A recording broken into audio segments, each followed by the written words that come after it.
Good evening. Thanks for coming to the Colerain Township Zoning Commission meeting. Sorry. Hi, good evening. Thanks for coming to the Colerain Township Zoning Commission meeting. Today is Tuesday, June 21st, 2020. Can we please stand for the Pledge of Allegiance?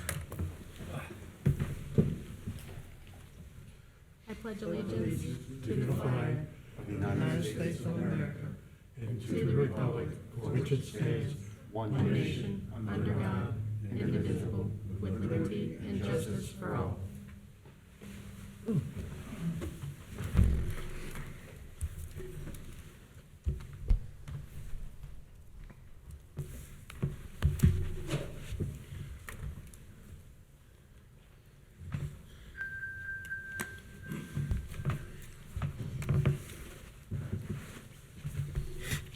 Thank you. And Mr. Alec, can we have a roll call, please? Mr. Faring. Here. Mr. Gehring. Ms. Smith. Here. Ms. McMullen. Here. And let the record reflect that Mr. Grody resigned as of last month. And are we going to sit our alternates? Yes, please, if we may. Mr. Bachman and Mr. Westfall. Here. Sorry for saying that so quickly. Thank you, gentlemen, for joining us. And note number 2 on the agenda, we did not have any approval of minutes. That is correct. I did not have time to get those finished. I will have them ready for you next month, as well as this month's. Thank you, sir. And number 3 on the agenda, is there anyone who wishes to speak about anything that is not on the agenda tonight? Okay, seeing none, we will move to number 4. And are there any final development plans? No, ma'am? All right, so we are moving right along. We are on number 5, public hearings. Need to make a motion, correct? And just so the audience knows and everybody, this is only my second meeting leading, so. As far as I understood, or I at will least- be leading up to, Okay. to Mr. Garrett. Remember, typically Mr. Grody would ask me if staff had a presentation. If so, we were ready to Yes. present. I would answer generally in the affirmative. I do have one. I believe I'm ready to present, and I hope I do so accordingly. All right, so if you have a presentation for zoning case ZA 2022-03, Stone Creek Phase 2, the Best Buy Stone Creek Shopping Center. I do, and as members will recall, as well as some present, this case it was just here last month, and this will be hopefully a really good outcome to what may not have been a smooth process last time. I think we can hopefully at the end of all this say that the whole process overall worked really well to do exactly what was supposed to be done. As we go forward with that, here we go. So ZA 2022-03, as mentioned, is a proposed major amendment to an FDP to ZA 2007-001, the Phase 2 element of Stone Creek. As we're familiar with that slide there, the positioning of Stone Creek within the township, right at 275 and Colerain Avenue there. While this is the 2005 Stone Creek FDP, just sort of rendering, just sort of a nice little overview, the proposal of the development initially, some more images of it overall. Getting to the specific part of ZA 2007-001, Stone Creek Phase 2, currently encompasses Best Buy, and then what I'll refer to as sort of like the outlots in this case. I believe it's generally right now, it's a dentist office, a Massage Envy, I believe is there. And there's one other element there. Go over one aspect as well here. So this, what's on the screen now is what was presented last month. And this is just, I'll also reference this in the next case as well, just to show what we had initially, and then kind of the great lengths that the applicant went to take in all the advice from the commission and from staff. And I believe they've come back with much greater documentation to kind of alleviate some of the concerns we may have had prior to, and also a much better plan that will turn out much better for the township, in staff's opinion. The current proposal this listed first, is listed as parcel A and B on the proposal. It's to split a 2.8778 acre lot and create a second parcel B being 1.0138 acres. This is the current proposal as our office has received it. All the members should have received this in the mail. And then here's just a reference back to the 2007 PDP, the preliminary development plan, excuse me. This was approved in 2007 by the commission and later on the board of trustees. And then this was sort of on staff last part. I referenced a element of a major amendment that was made in 2009, but failed to explicitly lay out some of the parameters of that amendment. On the initial PDP, as I go back here, this outlot, the outlots, pardon me, the little pointer's not on there. Over in this portion right here, it was initially shown on the PDP as a bank. In 2009, there was an amendment. It was kind of tucked in our filing system. I missed clearly delineating that process and some other elements of that process, although I did reference one condition of that process. So my apologies to the commission and to the applicant for that, and to all who even care, or may or may not be watching. Of that major amendment, again, it's labeled Qdoba in our files. Qdoba's gone and went since then. I think there's been a few other things in there. But one element of that was the zoning commission in 2009 on August 18th. Part of the condition for approval was that any modifications to the final development plan shall be submitted as a minor or major amendment. I have searched the files high and low and cannot find a trustee resolution that incorporates that. Just as a little prelude to some other things that have come up in this. Here's the site plan of that 2009 major modification. On this, that 25-foot cross easement is not shown on that major amendment. And again, the lack of a trustee resolution that I'm able to find, at least, just raises a little bit of concern or caution there in that part. I probably won't bore anyone on the commission with this or in attendance unless anyone explicitly wants me to read it. This is the approval criteria for an FDP and PDP found in Article 4 of our current zoning resolution. It's available online. Just sort of skim through that a little bit. And sort of get into sort of the crux of why we're here tonight. These are modifications to improve preliminary or final development plan. It's all from 4.57, Part A, lays out the provisions. And then there's really three types. It's an administrative, which the zoning administrator is allowed to handle. Very limited in scope. Minor, which will be the final case for tonight, which is kind of exciting to get to come back to that if you're into planning and planning's exciting to you. And then major modification, which is what the case is we're dealing with currently. And so major modification is generally triggered if there's something that's generally in stark contrast to the resolution as it was approved by the Board of Trustees. So that's where one, as was stated in the case last month, there was where all parcels shall be consolidated as the outcome of the FDP that was approved in 2007. And then I mentioned again last month, in that case, there was a lot split done by the zoning department that I can see documents were approved for, but I can't find a certificate for, and I'm not sure how that went through without going through the major amendment process. That could just be my specific interpretation, but I just like to put that out there. And then again, referencing that 2009 major amendment where any modification to the FDP shall be brought to the zoning commission as either a minor or major amendment. Just to try and lay the groundwork of why we're here, why I believe we're here, pardon me. Then 4.5.7, again, modifications to approve preliminary final development plan. Just to review major modifications. Major modifications to approve preliminary development plan or final development plan shall require a public hearing with the zoning commission and board of trustees pursuant to the review procedure established for plan developments.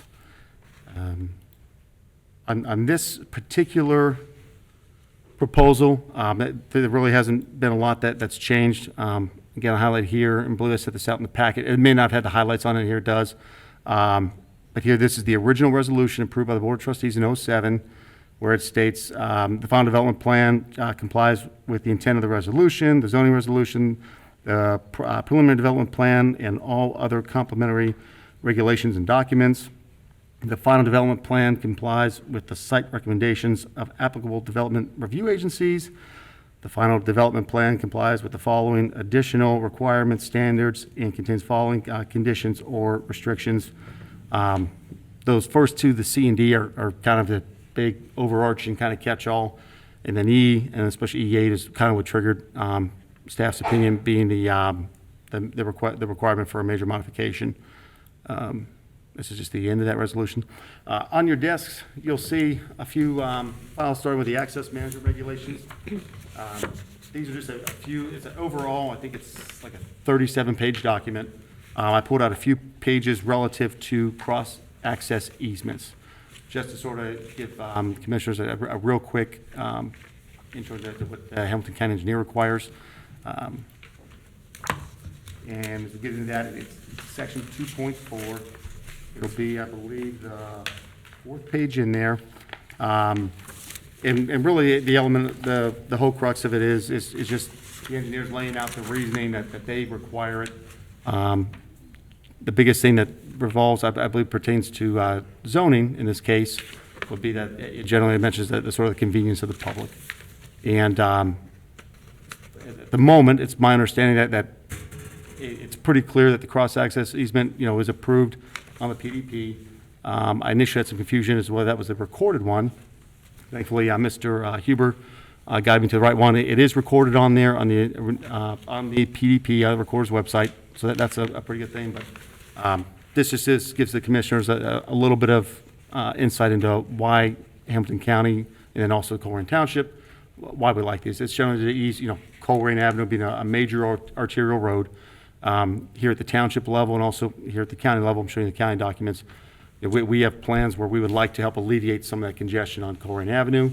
A citizen's ability to get from one plan development to another is generally a good plan practice principle that we would require. It'd be my requirement for condition on any new plan development that came in here with, hey, if there's a way for us to ease congestion along a major arterial road or even a major collector road, we'd like to see that. It would be staff's recommendation as a condition of approval. So just a few documents on that. Again, referring back to the 2007 PDP, the cross-access easement, it was clearly listed on there. That was a condition of approval, as presented. The PDP exists. Sort of my concern was that some following documents do not show this cross-access easement. I was unable to find the FDP being properly recorded as I've been instructed to request it now. And this has been, it's happened unfortunately a few more times than we've seen. In one case, there was an informal review last month, the Weiler one, where sort of there's a condition placed upon approval. That never came into fruition because that was all in this meeting back in '02. It went out the door. And that's, so unfortunately, that's how some things go sometimes. Now, we are here now. I believe we have a good faith with the current property owner. I guess that is one overarching thing. The current property owner now is not the property owner who did the initial PDP, FDP, or any major minor amendments. So it's sort of like a kind of an innocence by recent acquisition. Just, I'm sort of new to this position, so I wasn't aware of some of these regulations that were in place at that time at this particular development and some others. But as we go through, it's kind of, that's one of the benefits of these meetings at times, on our side at least, is that we are able to come back and try and make things right if something wasn't right. So just a little overview as for that. Again, just a real quick close-up of the cross-access easement. And all this is, staff's recommendation is for approval of the requested major amendment with the following condition. Basically sort of a generic statement stating, that yes, we being the current property owner acknowledge that there should be, there was intended to be, it was a condition of approval. It's listed on the original PDP of a cross-access easement. And if at the point in time, the immediate parcel adjacent to the south is zone B2, it's non-conforming. So really for it to do anything in the near future, at any point in the future going forward, it would have to come in for some type of either variance for the BZA or through an amendment through the zoning commission and trustees at some point to be rezoned. So then at that point, we have the other part of the cross-access easement in place, and we'd be able to alleviate some of the sort of extreme traffic we have on Colerain Avenue at one small place in an effort to try and do it on a larger scale. So again, staff's recommendations for approval, just with the next part of the packet was just a general document I found online of a Lucas County out of Ohio. Just it was a generic example of a cross-access easement that they offer. And then the next page in that document, a single page, is the applicant's proposed easement recommendation, which I believe they recently did in Township on a some type of rezone or something like that. That can speak more to the intricacies of that.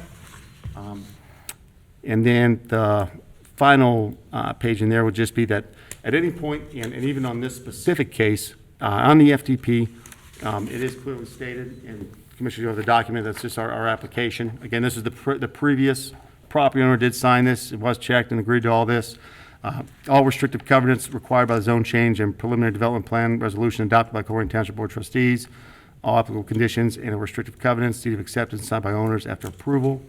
As far as I've been able to find, our office does not have a deed of acceptance on file for the final FDP, as far as I've been able to find. Doesn't mean it's not there, it's just, there's a lot of files to go through. I have not come across one that has that on it yet. So a condition of approval would be either some type of documentation stating, yes, this cross-access easement, is valid, which it is, it's on the PDP. It was a part of the condition of approval.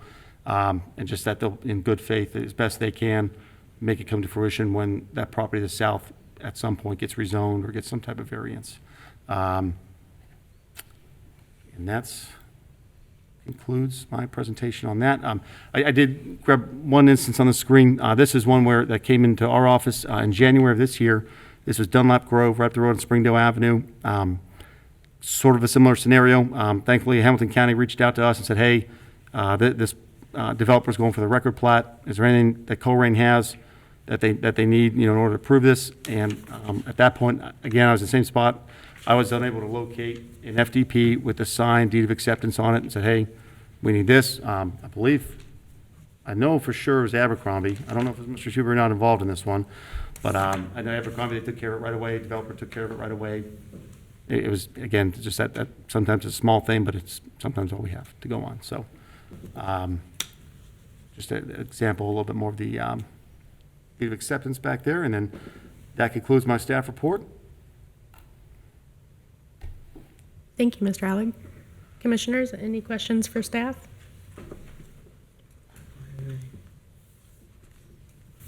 Okay, then at this time, we need to open our public hearing. Do we have a motion? So move. I'll second that. Thank you.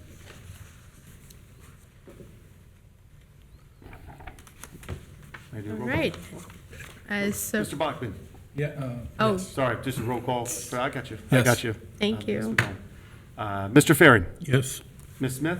Yes. Mr. Westfall. Aye. Ms. McMullen. Yes. All right. So we do have two individuals who are signed in for our public hearing. So we will begin with Mr. Huber. So if you please, I know you've been here as long as I have. State your name and spell it and your address, please. Yes, good evening. Thank you for hearing this case tonight. My name is Scott Huber. I'm a site civil engineer with Abercrombie & Associates. My address is 8111 Cheviot Road, Suite 200, 45247. Thank you. Also with me tonight is Mr. Ralph Pugliano of Lamar Companies, and he'll be able to answer any more detailed questions you have about what we're proposing tonight and about the business operations and things like that. But I would like to start off briefly with just an overhead view of what we're talking about. I do have an aerial photograph here with a line that's delineating the proposed property line that we're talking about right here. So you can see Best Buy is the building here, and the retail center, the multi-tenant retail center is here, and this is the proposed property line that we're talking about.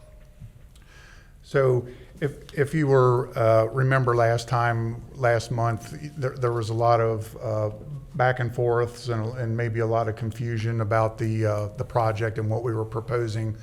So in the meantime, in the last month since then, we've been able to meet with staff a couple of times, and we've made revisions to the plans, and we've hoped to have cleaned up the process and simplified it and kind of, taken out a little bit of the ambiguity and things like that. And that's the process tonight, is to kind of look at the two properties separately and kind of simplify things and really hone in on what we're trying to do here. And I'd like to start off just by saying, with the staff report and the staff recommendations, that staff doesn't have any comments regarding like the parking areas and the lot size and the landscape and the lighting plan for this particular project. If that's true, if I can put a little bit of words in your mouth, that there were no issues brought up in the staff report regarding those items. That is correct. Okay. So I think the one thing that we probably need to discuss a little bit is about the access easement that staff has been talking about. That is true that was on the preliminary development plan back when this phase 2 was first brought in front of you. And the issue with the easements is you need to have maintenance. You need to have a maintenance agreement. You need to have two parties that are involved and they're both agreeable to it, and they both have maintenance, a maintenance agreement between the two of them. And I think on the proposed language that I submitted to staff, if you could put that back up. The commissioners have, if I put that back up, that'll take you out of there. Okay. That would be the single page. It's a single page. It has applicant's proposed easement recommendation, and starts with number 7. And basically is, these access easements between two properties, this really isn't a unique thing that the township or staff is requesting. We see this a lot in a lot of commercial developments. And in other parts of the county, this is the kind of language that I'm not saying this is standard, but we typically see it. And really it's an acknowledgement from the government, from the county, that says that, really that the two parties need to get together and enter into a private agreement, that the county really can't force that easement to be recorded, because again, it's a maintenance issue. In this case here, if Best Buy were to just grant this easement to Kroger, Kroger would be able to drive their tanker trucks over the parking lot, and, the pavement could get destroyed, and then Kroger would say, hey, fix my access, and, Best Buy really doesn't have any say in the matter. So I think that's the acknowledgement by the county in other areas of the county, is that they really need to have both parties on board and agreeing with granting this easement, and it's really comes down to a maintenance type issue. So, and I think Mr. Pugliano can talk to more about the different tenants that are in Stone Creek Township or Stone Creek Town Center, and explain more of the dynamics between the tenants and things like that. But I just wanted to throw that out there, that yes, it's there, and yes, we can agree to it as a concept, but there's a lot of work to be done to say, yeah, we're gonna grant an easement, and both parties are gonna be in an agreement and have a maintenance agreement. So that's really my point to that. But other than that, I really don't have any other comments. We both read the staff report here, and I think we're in agreement with, the stuff that I've discussed. So if you have any questions, I'd be happy to answer it for you. And also, Mr. Pugliano is here also. Thank you. Thank you. I do have a question, and you're probably the appropriate person for it. So my question is, as I understand it, there were some cross easements and cross-access easements and shared parking issues on the initial plan, the initial, I guess, preliminary plan. So my first question is, now that we fast forward to what we're seeing here, did those get recorded, and aren't those a matter of at the courthouse? Yes, and I think that was part of the resubmission that we did, is that we've submitted the cross-access easements, the maintenance agreements, and the shared parking agreements between all the tenants in Stone Creek Town Center. Okay, so that was for when this was done in 2007, correct? No, those easements are current as of whatever the dates are on the documents, I don't remember exactly, but. So here's where I'm going. Where I'm going is there were some easements that were in place. Now that you put the red line, the new division line, the question for your team is there anything new with regard to maybe a storm sewer that now crosses through there or a sanitary sewer? So utilities, is there anything that you have to modify that now you call it parcel A and parcel B where there wasn't a parcel A and parcel B? So where I'm going is, is there some upkeep on or some modernization is a better term for those new easements that you're creating? I would say no, just because that's all covered in the real estate agreement. And I tried to talk about that last time. And what's happening here in the town center is that there's an overarching real estate agreement between all the tenants. So they all have to agree to share parking and to share stormwater drainage and all that kind of stuff. And all of that is being done kind of behind the scenes. And last month I was trying to compare it to an HOA. Mm-hmm. It doesn't really matter who the tenant is or what they think or whatever. There's this overarching HOA agreement, if you will, that kind of oversees the entire property, and that's where all that type of information or maintenance agreements would be included in that.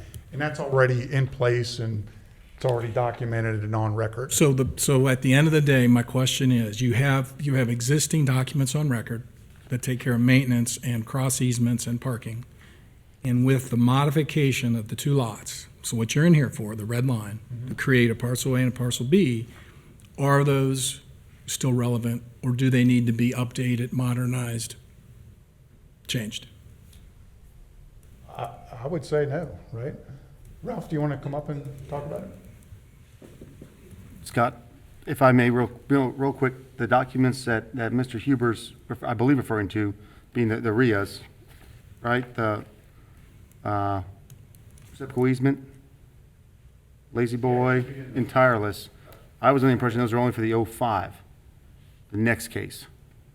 Just that's what I'm seeing here on the legal. That's why they're not included in this presentation.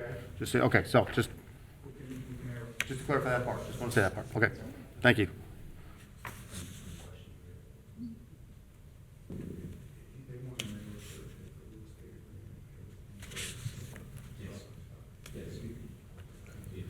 Okay, and sir, before you answer the question, would you mind stating your name, Sure. spelling it, and your address, please? My name is Ralph Pugliano with Lamar Companies. We're the agent for the ownership, who's Stone Creek LLC. And I'm one of the vice presidents there. I'm also the asset manager of the property. And we purchased this property, I think, at the end of last year. It was around November of last year. Our headquarters is in Fairfield, New Jersey. So I made the trip here too for this, and but I appreciate the board's consideration. Jared, thank you for your help also in there. To specifically answer here, what your question was, Mr. Bachman, was there wouldn't be really any material change to the document at all. It already addresses all the things that we talked about, maintenance, rules, as in you can't build a fence, you can't put a fence between the parking lot. Things have to stay open, there's shared parking. The only thing that might change is one exhibit might swap the exhibit that's there. So now the exhibit is going to show this as one lot. So they'll say, there might be an amendment to the document that might say replacement of the exhibit. There's two lots now. There's the A parcel and the B parcel. Everything else shall remain the same. That's how simple it is. Yeah.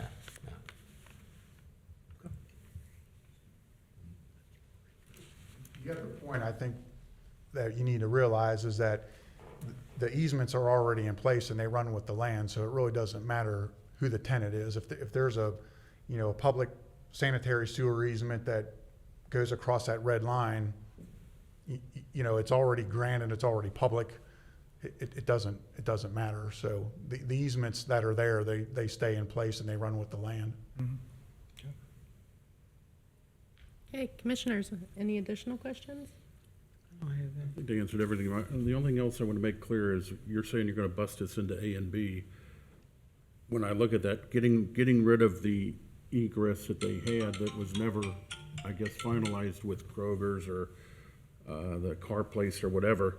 You're saying that there cannot be a fence or anything put in that parking lot down the road, because that would limit the egress to this, whether it's lot A or B, the one to the right there, to just one in and out on Colerain Avenue, if I'm looking at that right.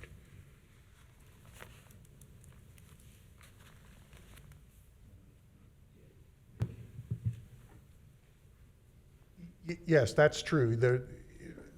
Neither one of the tenants can say, I want to put a fence on the red line. None of the other tenants would agree to that, so.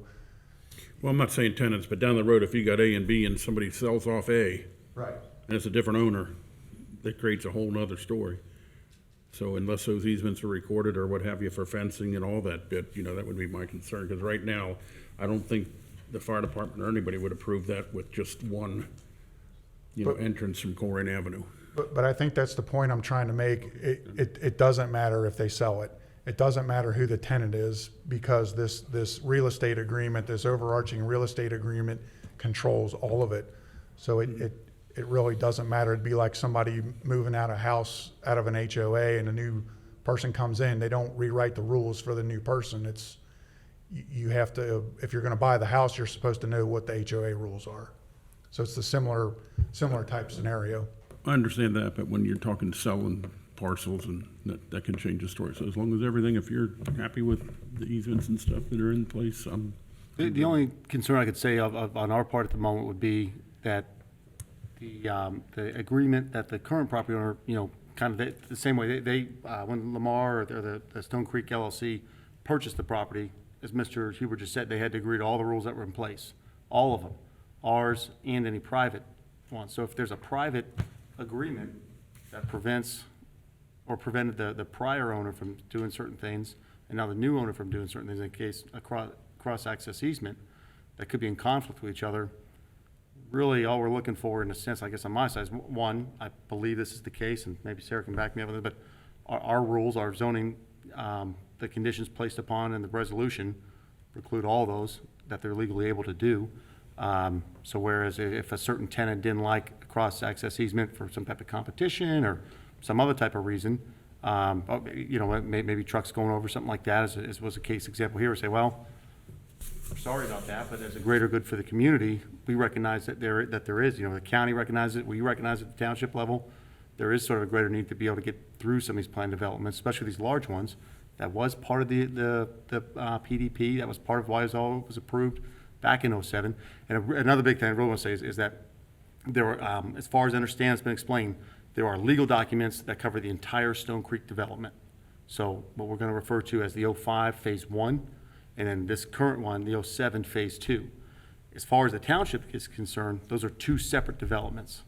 So there could be different rules on one and different on the other. So there's really what we're kind of looking for here is a moment of clarity of, okay, there's been a lot that's happened in this place in almost the past 20 years now.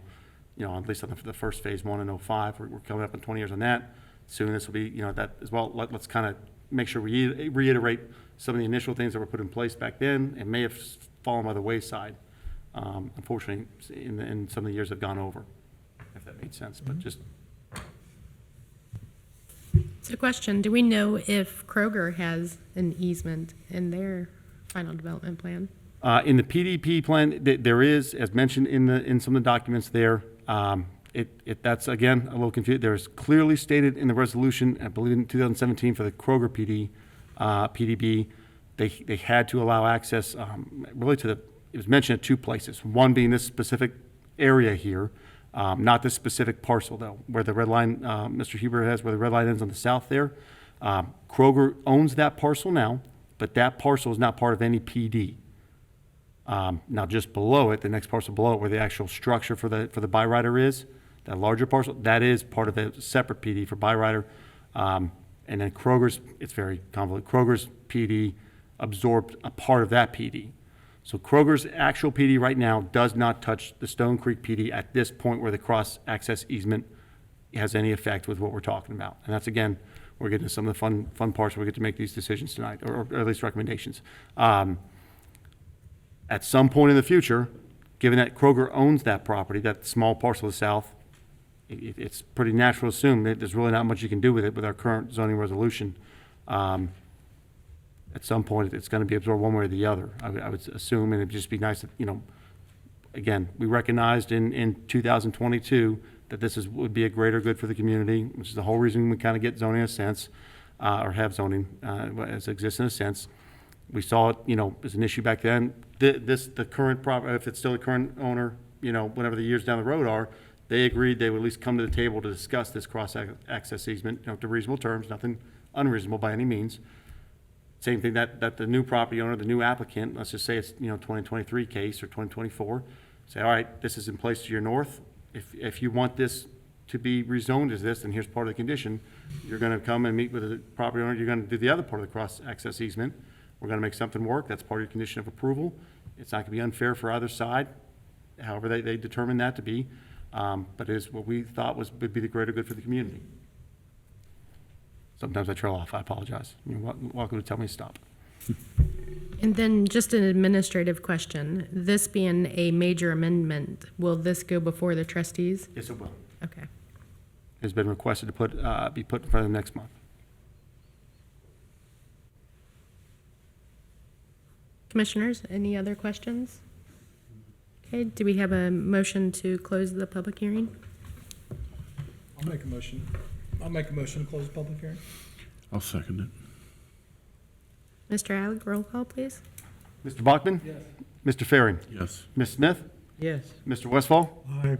Ms. McMullen? Yes.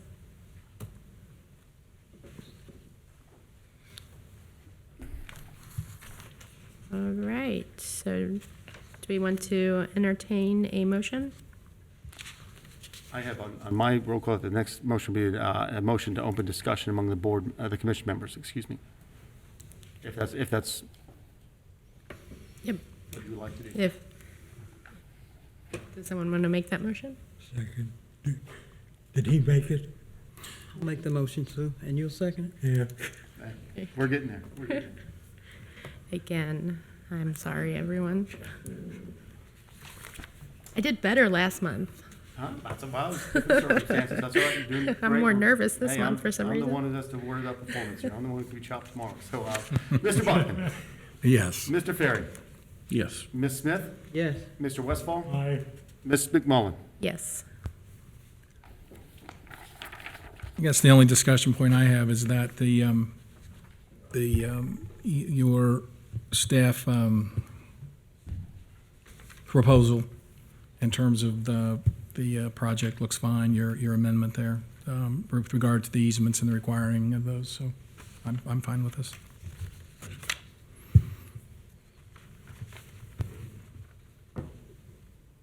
Any further? Mrs. Smith? Mr. Farrell? I mean, this case basically just to take that one parcel there and make that A and B, that red line. Yep.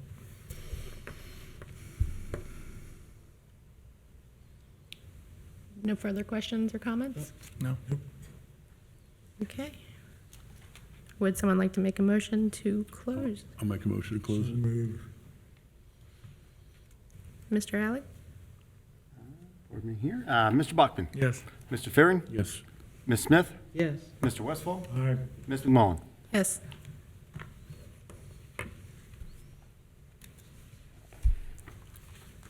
All right, so we have reached that time. Do we have anyone that would like to make a motion? Either for or against?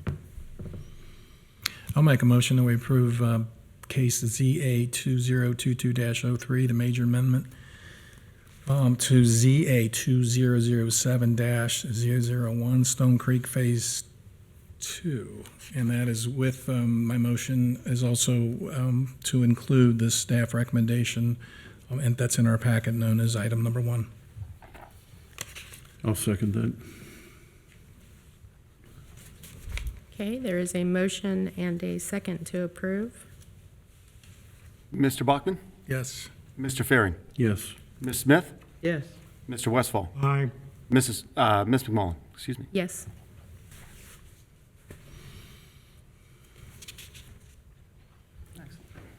Congratulations, guys. go anywhere. Mr. Hewer's gonna have a cot in here tonight. Yep. So next on the agenda is zoning case ZA 2022-05, a major amendment to ZA 2005-003, Stone Creek Phase 1.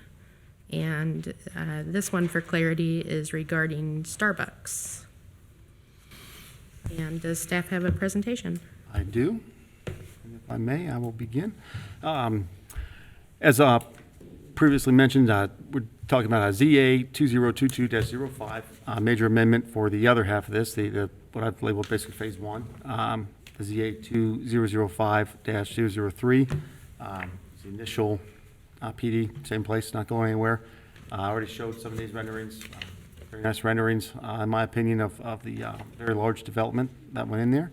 And it wasn't really brought up a whole lot last month was how Starbucks actually got into this development. Again, almost 20 years of case material. An item was referenced, but again, I just, where I have to eat crow and go back and say I kind of made a mistake, I did. I apologize for that, but I should have, again, mentioned the a major amendment. It was in 2007, right after the Phase 2, and this whole process was something. Just some aerials of the Starbucks as it exists now. Very nice looking building. Again, some of the concerns, parking, sort of traffic circulation within the development, that kind of stuff. It's a very, very busy Starbucks, as staff understands, not just in Colerain, but I think kind of maybe even a much larger scale than that. The previous proposal, Parcel C and Parcel D, Parcel C was a 0.3494 acre proposal. Again, just mentioned at that time that there's really not that's exactly the case or standard that's to be met in a PD. That's sort of the whole purpose of a PD, is that you can have some flexible development in flexible areas. But just mentioned, just for sort of some type of comparison, that there was nothing in our current zoning code that even allowed a lot that small for business. Just as I mentioned, this is a previous plan. Again, this is one of those times where I think, as much as I can say without sounding too, hippie-ish or something like that, I do believe that the whole outcome was a much better plan, and again, much better working relationship with Mr. Huber as well. And the current proposal is just under half acre at 0.4469 acres, and then almost meets the standard of would be a B1 lot. Again, kind of completely irrelevant, but just for a matter of comparison for some of those who are kept up at night by stuff like this. Now, here's the current proposal. It extends the property line there a little bit more to the west, includes some more parking, maybe some other options down the road. This is where some reference material from Mr. Huber was turned into our office. They're very large documents. I have the covers here, but they are the easement agreements that kind of put to fear some of the concerns that staff and then also some commissioner members had from last meeting, just about that kind of off chance that someone went, kind of crazy Ivan and put up a fence or something like that, just to show where, no, that can't happen. So I thank the applicants for submitting that. It helps some of us who are concerned about it. And here are the covers to both of those. Again, they're fairly large documents. The one that you see in the top left, you might see it's labeled as the Lazy Boy. The other one is labeled as the Tireless. Just as I guess, administrative note, as far as I understand by reading these documents, this only pertains to the 05 development, the Phase 1 development. I'm not sure if that's accurate. That's my understanding at the moment of reading these documents. Just want to put that out there for whatever it's worth. I haven't seen anything that clearly indicates the easements from the 05 development, the Phase 1, to the Phase 2. I'm not saying they don't exist. Just at the moment, I haven't seen them, but I'm sure that they're buried out there somewhere. In the 2005, I apologize, that's cutting off in the top left up there. I'll see if I can fix that for next month. It says 2005 FDP. This portion is, we're talking about right here. It was not included in the 05 FDP because it was not owned by the property owners at the time this FDP was presented to the Zoning Commission. This is just a pretty nice drawing that again indicates the same building. the parcel's cut out, but it is labeled in this. I'm not sure if you can tell here. Hopefully I've zoomed in. I may zoom in on it later. It is labeled as an 1,800 square foot restaurant, so maybe just rehab or something like that. In 2007, there was a major amendment. This is where things get a little unique. In 2007, there was a major amendment for Starbucks. It came before the zoning commission on August 21st, 2007. And part 3 of the recommendation, the conditions for the zoning commission and board of trustees were that any modifications to the FDP shall be submitted as a minor or major amendment to the zoning commission. Right before this, and right before being a few months before this, there was a BZA case which permitted a setback variance for the Starbucks, and the Starbucks was under construction prior to it even being admitted into the PD. This is brought up in the minutes that I included in the staff report, where the Board of Trustees, I believe the gentleman's name, the trustee at the time was Mr. Field, they asked basically, how can this be going on if it's not even in the PD yet? That is just a, I have no answer for that. So I guess sometimes things happen. But that was just an element to mention there. Again, I believe I sent all this to the commissioners, the resolution approving the 05 portion. Given this overview to show that there are a few aerial images that show the stacking issues of the cars right now. The yellow lines in there are the representative lines by per cages. Don't mean much here because this is a PD, all one PD in a sense, but just to show that there could already be some traffic problems going through. Again, I believe the applicant's done a great job, submitted a much better plan that addresses what they're able to, because it's still people driving around. If you've ever driven around, especially in Colerain, some people drive crazy. You'll know that. I just would like to as again another administrative point, right after the case last month, our office received this application to redesign the drive-through and do some signage. I'm not exactly sure what the relation of this company is to anyone present tonight, but that was sort of one of those things where it's kind of like this is what keeps you up. One thing gets approved, and then sometimes right behind it, something else comes through that wasn't known of or talked about that could affect some things. This is showing this drive-through. I'm not sure. I'm assuming this is going to be a line here and not a curb, but this would be it's showing a potential change of the circulation as far as I understand it. I believe this is a two-way circulation pattern at this point. Here, it looks like it will be changed to a one-way circulation pattern, which again might be the smart thing to do. But just it was not known to staff at last meeting, but it is known now. So just want to show that to the commissioners. Really, they're, as far as I can tell from the proposed plan, they're just talking about changing some signage and changing the drive-through, probably to do a little bit better job of, again, you see these cars stacking up over here, probably trying to control traffic, get them a little bit closer over here. That may or may not limit some of this parking, but it's just it's a unique setup. Nope, took a second to load there. Again, just that this modification is listed as a condition. Again, for some reason in this time period, again, it's happened a few years later that there's no BOT resolution, and I'm not sure what the reason is for that. I wish I had a better, more intelligent answer. I don't. As far as at least as the code's written today, I'm not aware of any amendments to this specific portion of it, but maybe it wasn't meant in that sense, but there was no BOT resolution. I was able to find an email, an inter-office email from one individual asking the then director, shouldn't it be a BOT resolution?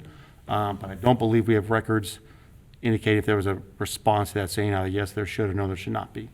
But it was a question posed by staff to another staff member at this time in 07.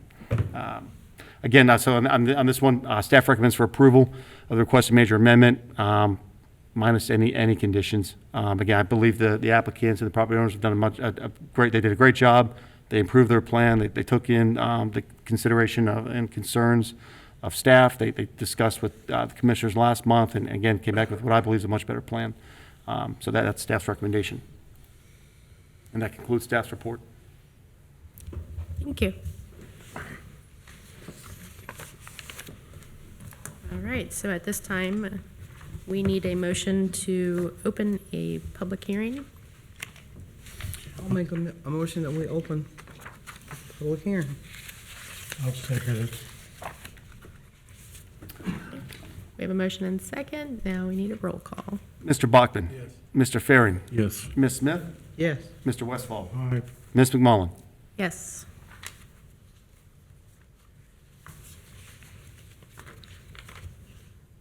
All right, so we do have two signed in as well for this public hearing.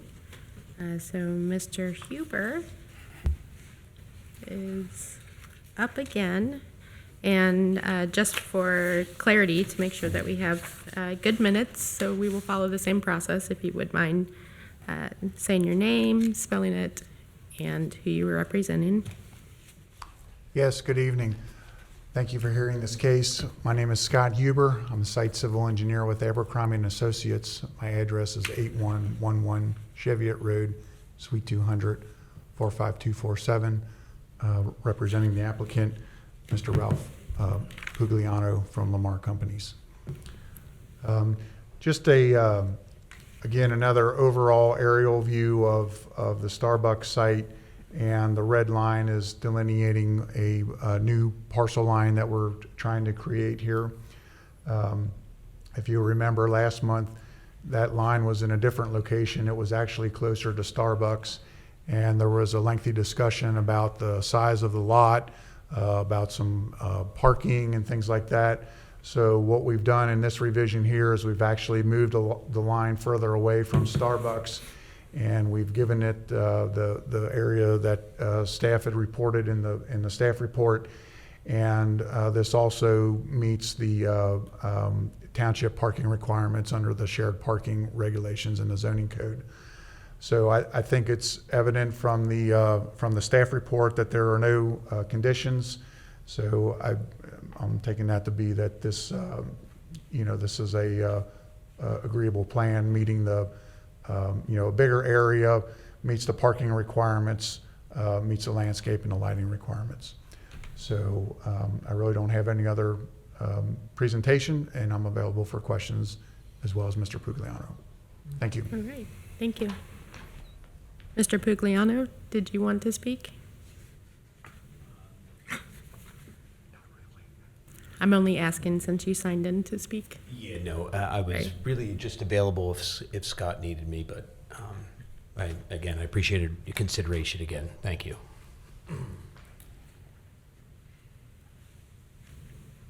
And was there anybody else in the audience that wished to speak on this?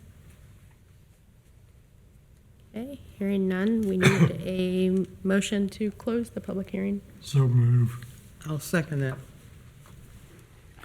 Okay, Mr. Alley? Mr. Bachman. Yes. Mr. Ferry. Yes. Ms. Smith. Yes. Mr. Westfall. Aye. Ms. McMullen. Yes. All right, and commissioners. We need a motion for commissioners to speak?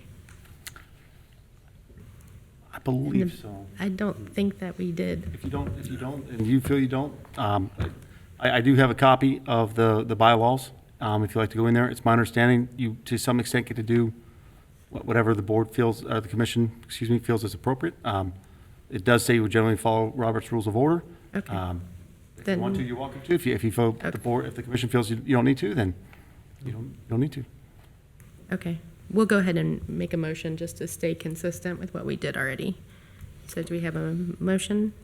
I'll make the motion and open discussion. Second. Mr. Bachman. Yes. Mr. Ferry. Yes. Ms. Smith. Yes. Mr. Westfall. Aye. Ms. McMullen. Yes. Okay, commissioners, do we have any questions for the speakers or for staff? Yeah, so the way I understand, this is gonna fall under the same as what we just did with A and B. The parking still stays the same, and shared parking, nobody can come in and build another building right in the middle of what's left of that lot. And I can definitely answer the affirmative of that one again. The applicant did provide all the documentation necessary. The the reciprocal easement access agreement, I believe it's called, just to verify that that is recorded, that there's a lazy boy, and then the tireless is how it's labeled on those documents in red ink at the top. But that is correct. There's no question in staff's opinion that there'd be any opportunity or instance where that would be the case. And then it meets the parking for Starbucks? It does, yes, it does. The only question I would have is this issue of the modification that potentially is coming in the future here with regard to the access.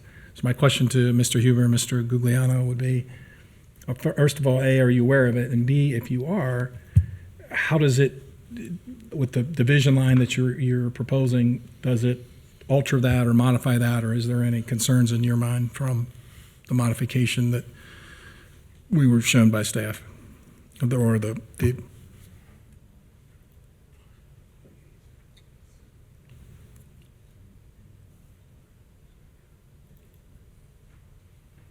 On the board, commissioners. Yes, neither one of us are familiar with that sketch. I don't know who it came from or why it got submitted. But those modifications are, I don't know how you want to say it. If this resolution passes and we get that property line in there, that's all on the Starbucks property, so it doesn't go over the property line or have anything to do with it. But I'm not real sure, to be honest with you, where that came from. So if indeed say the Starbucks representative wanted to make those modifications, do those come before this board, or what would be the process for those amendments for the striping and the queuing there? If we're proposing a change to the traffic circulation pattern, that would require to come before the board, or before the commission, excuse me. If you said board, I'm blaming that one on you. Yeah. Sometimes I confuse them, I'm very sorry. It would be required to come before the commission, Okay, thank you. if it's proposing to change the traffic pattern. Right. Okay. Commissioners, any other questions? I don't have any. Nope. All right, can we have a motion to close the I'll make commissioners? that motion. I'll second that motion. Mr. Alec? Mr. Bachman? Yes. Mr. Ferry? Yes. Ms. Smith? Yes. Mr. Westfall? Aye. Ms. McMullen? Yes.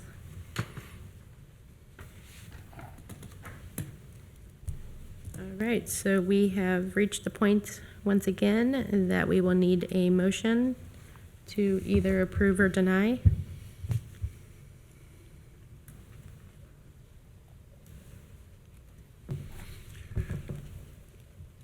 I'll make the motion to approve case ZA 2022-05, major amendment to Stone Creek Phase 1.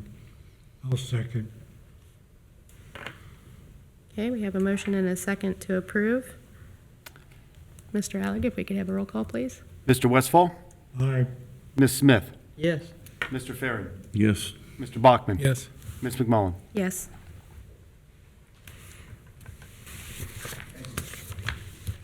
Thank you. Thank you. Thanks for coming in all the way from New Jersey? Yeah. The other Fairfield. The other Fairfield, yeah, a lot of them.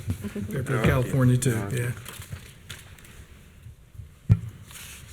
All right, so we are on to our third case of the evening. We have zoning case ZA 2022-06, a minor amendment to ZA 1999-06, Rumpke. And staff, do you have a presentation? I do. And if I may, as stated, the applicant who just stepped out, I won't go too far with him being gone, is proposing a minor amendment. This one, again, is going to be sort of a sort of fun, tricky one.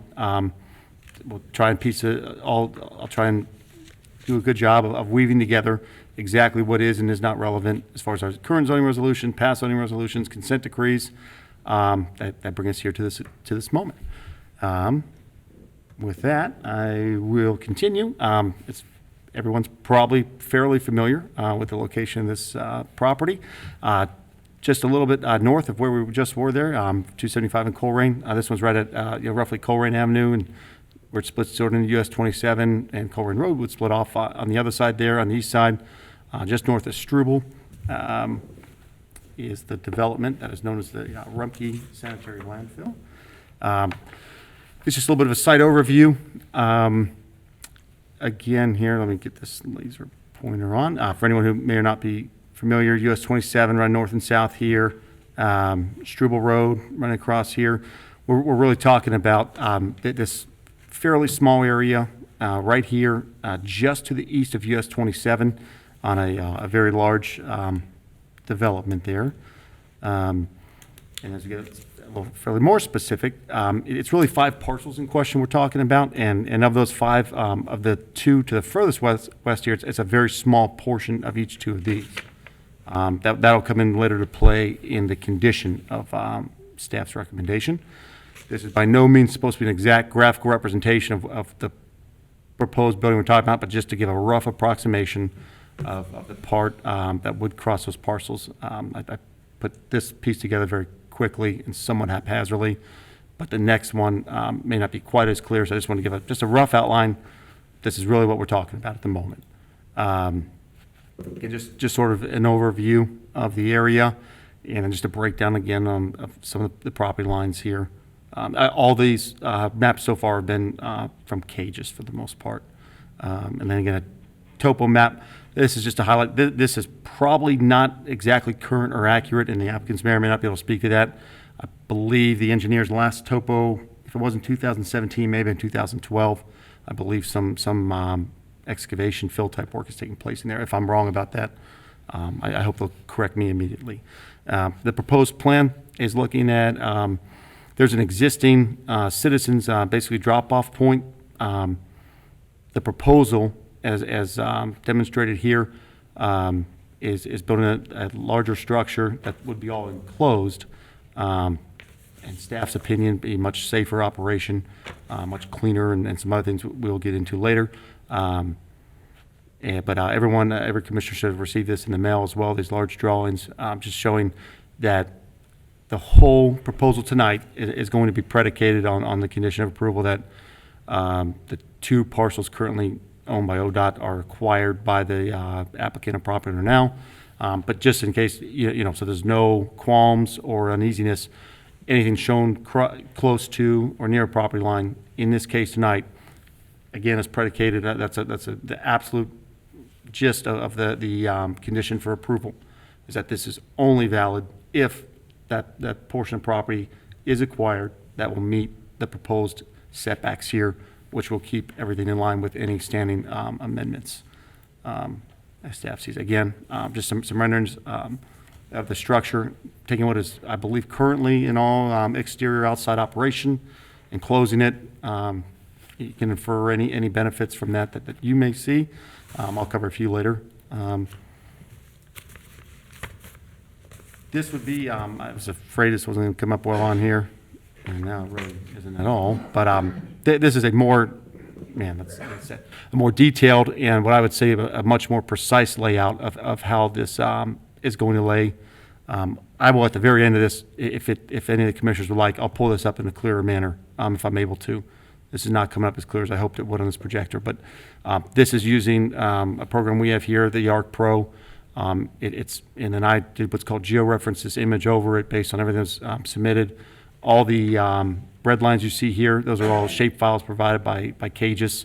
And then staff here, we take it and we overlay this image almost exactly where it would be. Again, I apologize, this is not showing up. And then let me see if the magnifier will bring it in here well enough.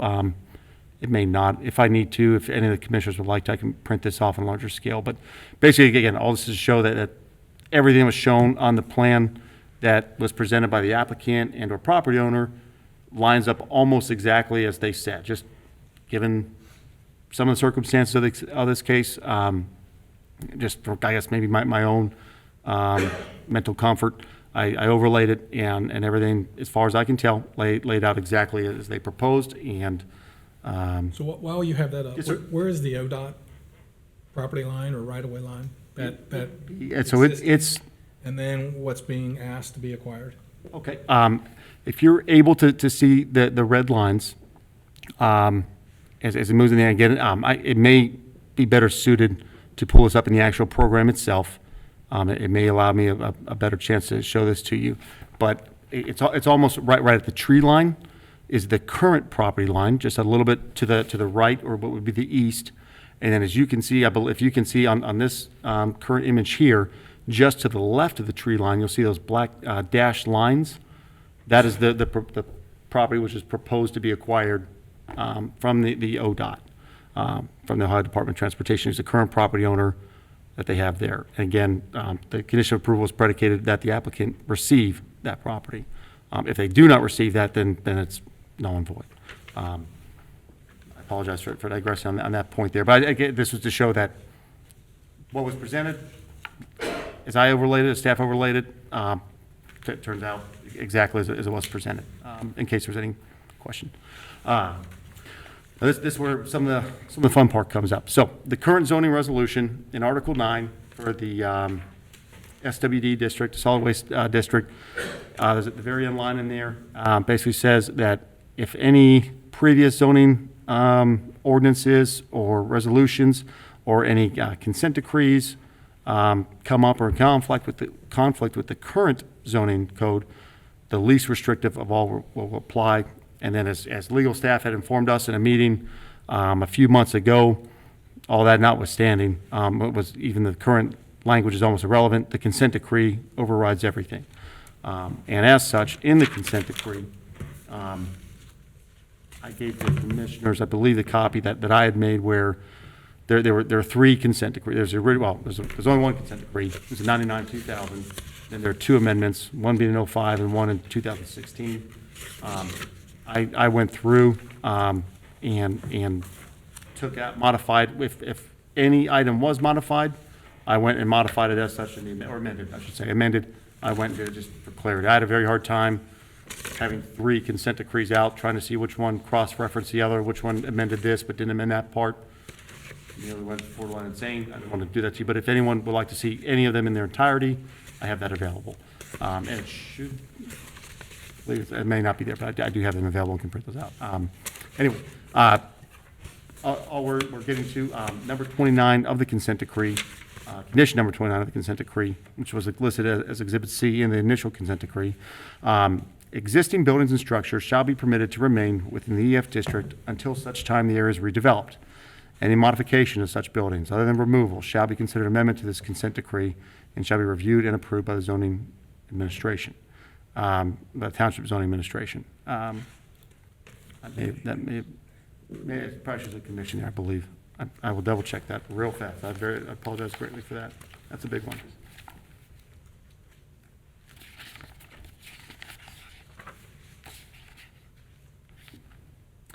Yes, the Township Zoning Commission. So on this previous slide, just so it's clear, that was my bad. Right here, it should not say administration. It should say Township Zoning Commission.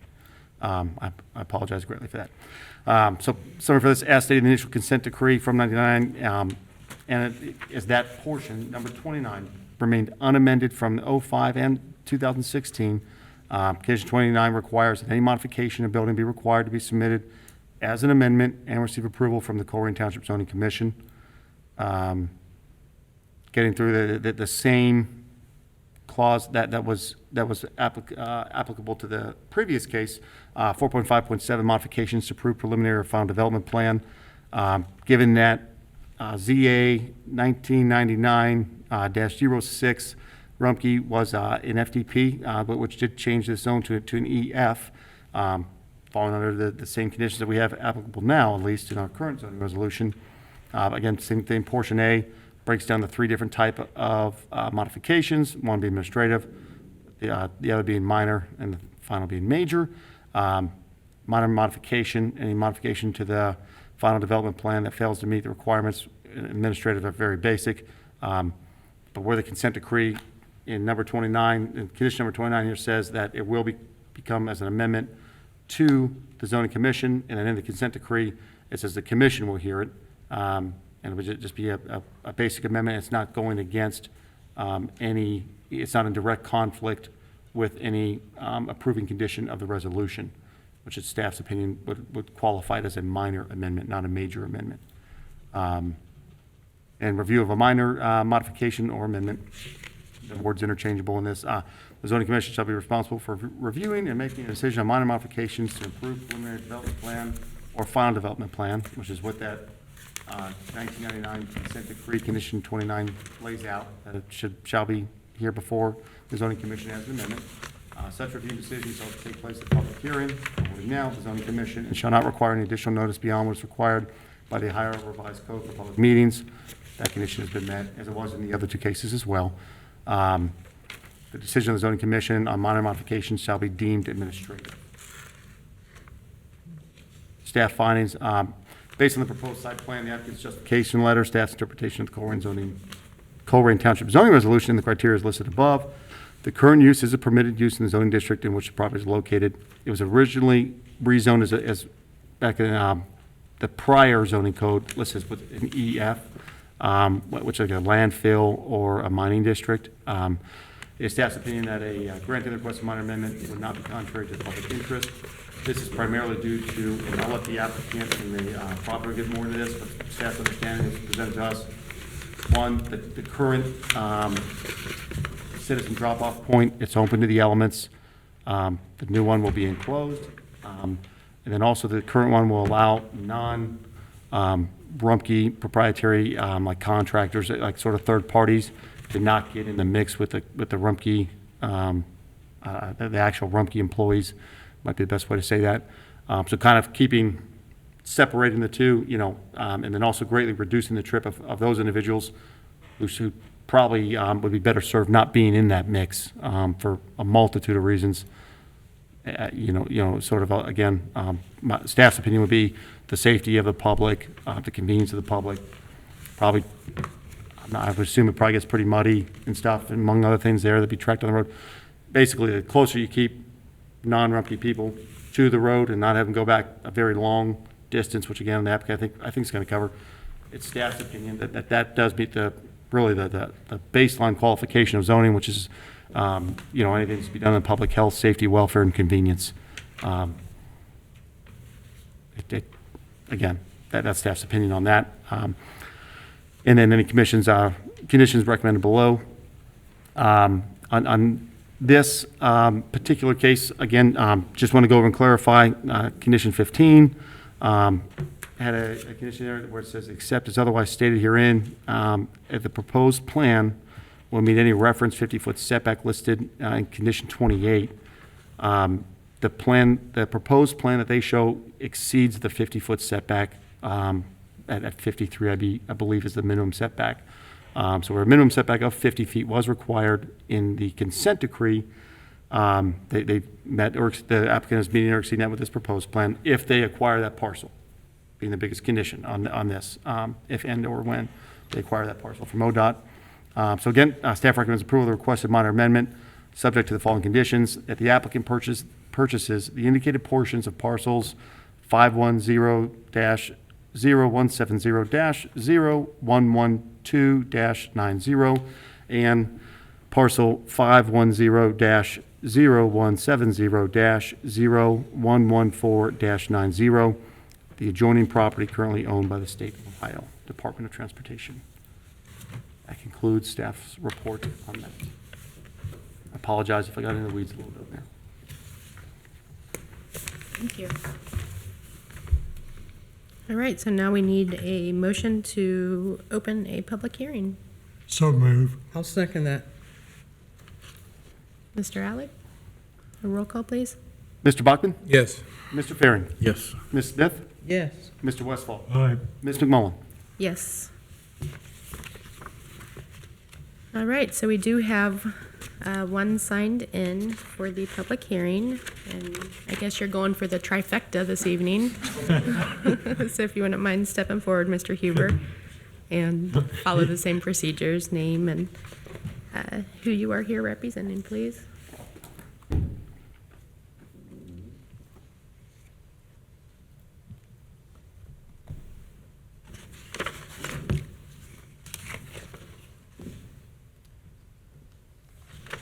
Evening. My name is Scott Huber. I'm a site civil engineer with Abercrombie & Associates, 8111 Cheviot Road, Suite 200, 5247. Representing the applicant, and with me tonight are several representatives from Rumpke. Mr. Jeff Rumpke is here. Mr. John Butler is one of the sanitation engineers. Ms. Molly Yeager is here, a PR specialist, and Mr. Bill Rumpke is here, and they're available if you have any questions as we go through the slides here. So I just wanted to show you a few pictures and give you an overview of what's going on here. This is kind of just a larger vicinity map type area. You can see US 27 north-south. You have Struble Road there with the main entrance into the Rumpke facility. And the area that we're talking about is to the north there. It's called the Citizens Area, and it's circled in red. So that's the area of interest tonight.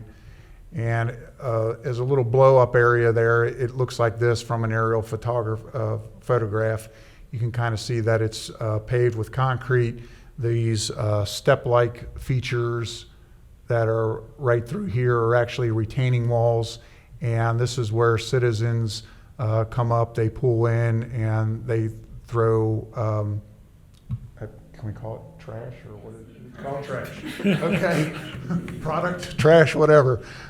They throw trash over the wall here, and then it's put into container bins and taken to the landfill. And I have some more detailed photos here. So you can kind of see this is looking north. So you can kind of see that we have several pickup trucks, 4 pickup trucks. You know, they're pulled up there, unloading their trash and putting it over the wall. And here's what the back side of that wall looks like. So you can see the trucks are up here. They throw it over the wall here, and then they have a front end loader that scoops it up and puts it into the container bins, and then these bins are hauled off to the landfill. There's kind of a close-up of what that wall looks like and how the operation currently runs. And I want to make sure that you noted the item A and the staff findings that staff had up there on the screen. I'm not sure if it's in your packet, but this operation here is currently permitted under the consent decree, the zoning code, you know, whatever rules and laws you want to throw at it.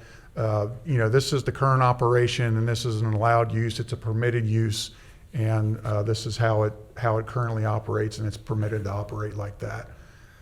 But what the Rumpke wants to do is they want to take this outdoor area and they want to put it inside. They want to enclose it. And just from a real simple plan point of view, that those retaining walls and where those trucks were was kind of over in this area. So further to the north, they want to build a multi-bay building to where all this operation can be moved inside, indoors. And this is just kind of a color rendering that'll show that.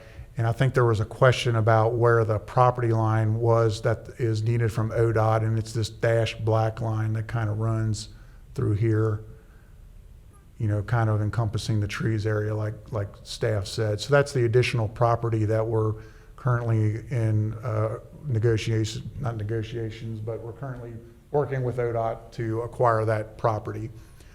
So that's what we're talking about. Some of the building elevations and what this building is going to look like. This would again be looking north. So you're going to see these large open bays here. Citizens are going to be able to back their vehicles in there, whether it be pickup trucks or trailers or whatever, and they're going to back inside of the facility and dump their trash on the floor there.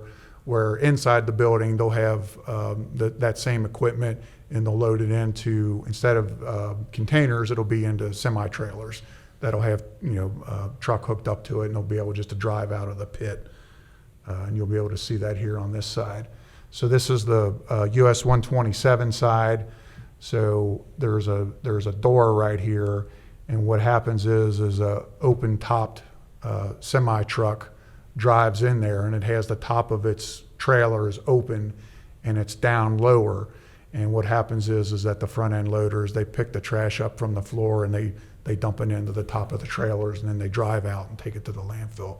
So it's a lot more efficient operation in terms of, getting waste processed and get it in and out of the landfill. So some of the community benefits here, this is a little chopped off, but there's 4 of them that we think is going to benefit the community directly. Number 1 is just the improved capacity for the citizens drop-off, resulting in less wait time and less congestion. You kind of saw, the picture that I had earlier. There were like four vehicle spots, and they were all filled at that time. There wasn't anybody waiting, but it's used pretty regularly, and additional capacity will be a great benefit to the community. Number 2 is improved citizen safety due to the separation of the commercial traffic and the better organizations. So we're trying to, really segregate the Rumpke commercial operations versus this citizen area and keep those 2 totally separate and not have the citizens intermixing with the, with the professional traffic. I think the big win here is that it moves this unsightly outdoor operations inside the building. So you're not gonna see this from the road. And then in also doing so, you're gonna reduce the blowing debris. You're gonna reduce the noise of the operation and reduce the odor, which I think is is all big wins for everybody in the community. So that concludes my presentation. I'll leave you with that. I just want to say one other thing that, I've worked with staff on this several times throughout the last month or so, and I think staff did a really good job of vetting the project through the Township Legal Department, Legal Counsel, and we're basically following the advice of the Township Legal Counsel is what we're doing here as far as the setbacks go and the site and things like that. So I think that's important to realize too, is that staff really did a deep dive on figuring out what code are we following, what controls and things like that, and we think we have good answers and a good solution here. So that concludes my presentation. I'm available for any questions. Thank you. Thank you. And Mr. Huber was the only one signed in. Did we have anyone in the audience that also wished to speak? Seeing none, do we have a motion to close the public hearing? I'll make that motion. I'll second that. And Mr. Alec, can we have a roll call, please? Mr. Bachman. Yes. Mr. Ferrin. Yes. Ms. Smith. Yes. Mr. Westfall. Aye. And Ms. McMullen. Yes. All right, and then to stay consistent, do we have a motion for the commissioners to speak? So moved. All Who right. wants to claim that one? Bachman, Mr. Ferrin, Mr. Westfall. I don't care. I'll take Mr. Ferrin as the first. Do we have a second, if I may? Mr. Westfall? Not Thank you, second. sir. Thank you. Just want to, thank you. And a roll call, please? Mr. Bachman. Yes. Mr. Ferrin. Yes. Ms. Smith. Yes. Mr. Westfall. Aye. Ms. McMullen. Yes. All right, commissioners, any questions for staff or Mr. Huber? I got a question. I don't know which one wants to answer it. Probably Mr. Huber would be best. But when I'm driving north on 27, past the landfill, past Struble Road, I look off to the right. They're filling that valley there. Is that where this building is going, where that pad is built up? Yes, the fill is, it's a larger extent than what the building is, but the building will be on probably the southern portion of that fill. We are, I forget how many feet it is, but we're, I don't know, maybe it's a couple hundred feet of Yeah, the that's north quite of the far. existing citizens area, but the building is not going to take up the entire extent of the fill that you see. Right, yeah. Your building's showing, what, 18,000 square feet, I think? 18, yeah. A little over 18,000. 18,950. 19,000 square feet, yeah. Okay. I have 2 questions. And the first, if you could put your elevations up, please. And it has to do, Elevation to the building, sir? of the building, I'm sorry, yeah, that'd be helpful. You want yours, Scott, or? Next one. Yeah, actually, Scott, yours showed better. Sorry, I'll go back to his. There you go, Scott. Any second, there we go. There it is, right, that one right there. So my question is, the opening that I see on the, where it butts out, is where the trucks, there's gonna be like a truck on either side that's gonna collect everything that's on the floor. This image is a little confusing here. These are solid panels. That's my question. When you Yeah. go around to that panel where it butts out, These are all that's, what is solid. that? That's Yeah, that's these the are all question. solid. The only door to drive in is this door, and then there's an exit door on the other side. But yeah, you're right. These are all solid panels. You're not going to be seeing doors. That was the from question. this Were one. those pillars coming down, or was that with shade, or was that going to be enclosed? So it Yeah, is enclosed. It's probably there probably needs to be some color in there. That's fine. It's just, you've answered the question. And the second question is an operations question that's probably more tailored to the Rumpke team, but I'll throw it out there. My question is, on the existing operation that we saw, the 4 pickup trucks that are just kind of going to the wall, the question I have is, what are the hours on that? And I see then your Rumpke letter that there will be site lighting. So will the hours be modified, maybe longer with the enclosed building?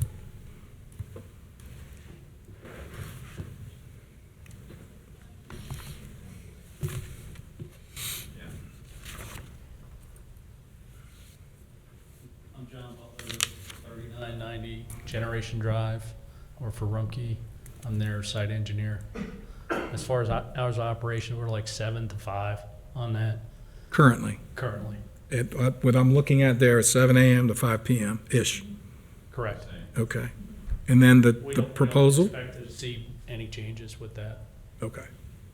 So with the site lighting that you're proposing, you're not going to have evening operations at this citizens drop-off? It's mainly for our citizens to access it and do it safely.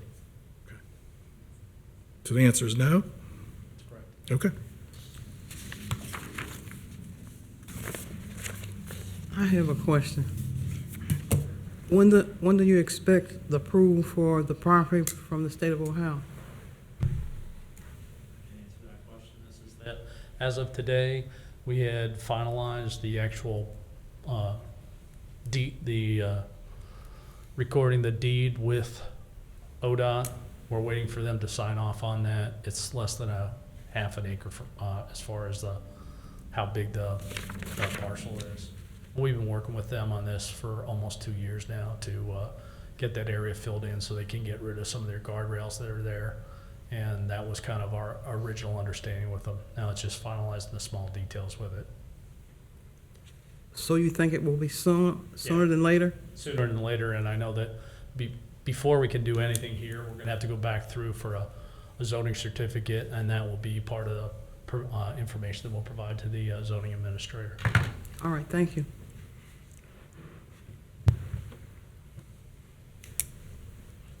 Commissioners, any other questions or comments? The only thing I'd like to say is that personally, I think it's a darn good idea. And I think it's going to improve things quite a bit. Yeah, well, I know you do. Any other comments, questions? Seeing none, does someone want to make a motion to close? I'll make a motion that we close. Second. Mr. Alec? Mr. Bachman? Yes. Mr. Ferry? Yes. Ms. Smith? Yes. Mr. Westfall? Aye. Ms. McMullen? Yes.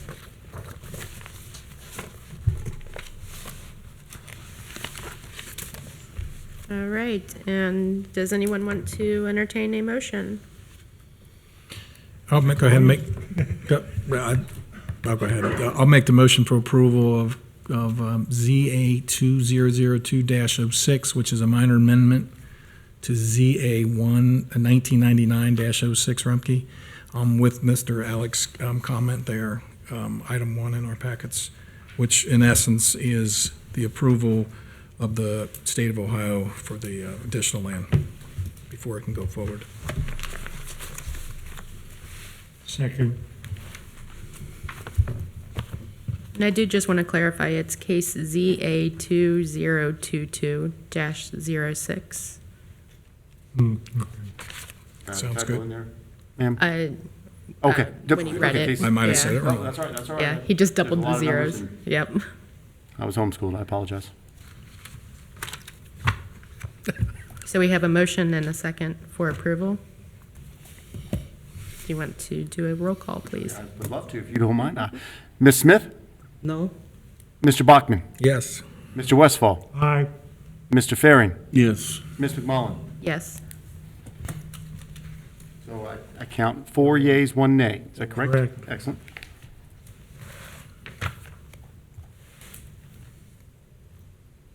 Okay, thank you.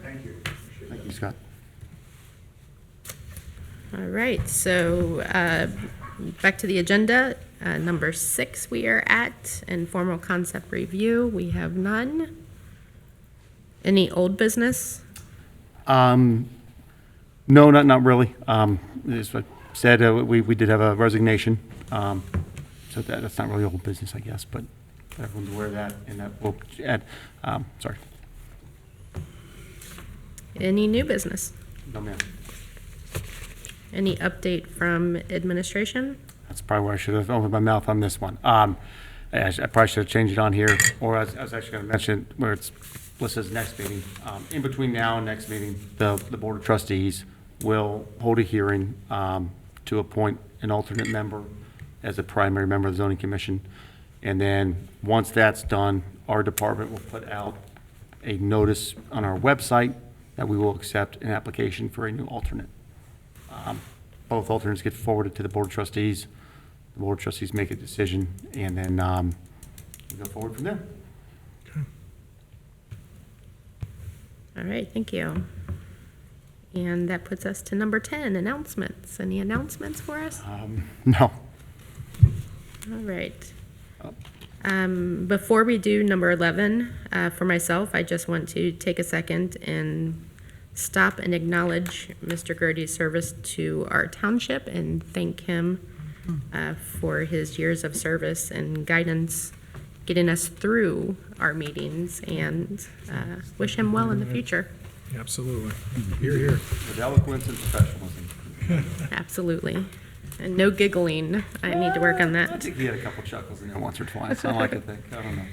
All right, so we have the next meeting scheduled for July 19th. Do we believe that will We happen? have an application. It'll be for a rezone. It's the Weiler case. That was the informal concept review last month. They took the commissioner's input, and they've made an application, so they will be here next month. All right, so then, last but not least, we need a motion and a second to adjourn. So moved. I'll second it. You guys are on it. All in favor? Aye. Aye. Any opposed? We are adjourned.